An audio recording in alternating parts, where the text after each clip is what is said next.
मुंबईची जीवनवाहिनी आणि ओळख असलेल्या बेस्टच्या स्वमालकीच्या बसचा ताफा दिवसेंदिवस कमी होतोय। त्यामुळे 75 वर्षांपासून अधिक वर्ष मुंबईकरांच्या सेवेत असलेली बेस्ट बंद पडण्याच्या मार्गावर आहे। ही बाब राज्य सरकार, महापालिका आणि बेस्ट उपक्रमानं गांभीर्यानं घ्यावी म्हणून सर्व मुंबईकरांना एकत्र करून माझी बेस्ट माझा हक्क अभियान पुढारी न्यूज आपल्या माध्यमातून राबवतोय।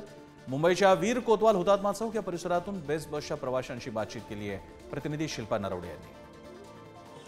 75 वर्षापासून मुंबईकरांच्या सेवेत असलेली बेस्ट बस ही संकटात आहे आणि आता ही बस बंद पडण्याच्या मार्गावर आहे। त्याच अनुषंगाने राज्य सरकारला, महापालिकेला जागा करण्यासाठी पुढारी चॅनलच्या माध्यमातून माझी बेस्ट माझा हक्क ही मोहीम राबविण्यात आलेली आहे। आणि सध्या आपण मुंबई शहरातील वीर हुतात्मा भाई कोतवाल उद्यान या बस स्टॉपवर आलेलो आहोत आणि हे बेस्टचे प्रवासी आहेत। आपण या प्रवाशांकडूनच जाणून घेणार आहोत। दादा, नेमकी तुमची प्रतिक्रिया काय आहे? बेस्ट बंद पडण्याच्या मार्गावर आहे। बस बंद पडू नये, बस चालू राहिली पाहिजे।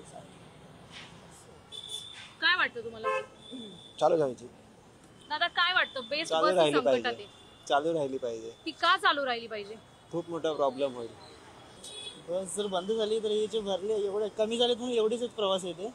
अजून जर बस बंदच झाली तर मग खूप मोठा प्रॉब्लेम होईल। म्हणजे मुंबईची सेकंड लाईन जर लोकल पकडली, पहिली लाईनचं ट्रेन बघितली तर दुसरी लोकल ही आहे, बस आहे। बेस्ट बस ही चालू राहिली पाहिजे, ही सर्वसामान्यांची सेवा आहे आणि महापालिका ही देशात नंबर 1 पालिका आहे।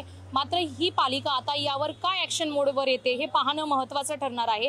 आणि त्याच अनुषंगाने पुढारीचा हा उपक्रम माझी बेस्ट माझा हक्क। कॅमेरामॅन प्रवीण चव्हाणसह शिल्पा नरवडे, पुढारी, मुंबई।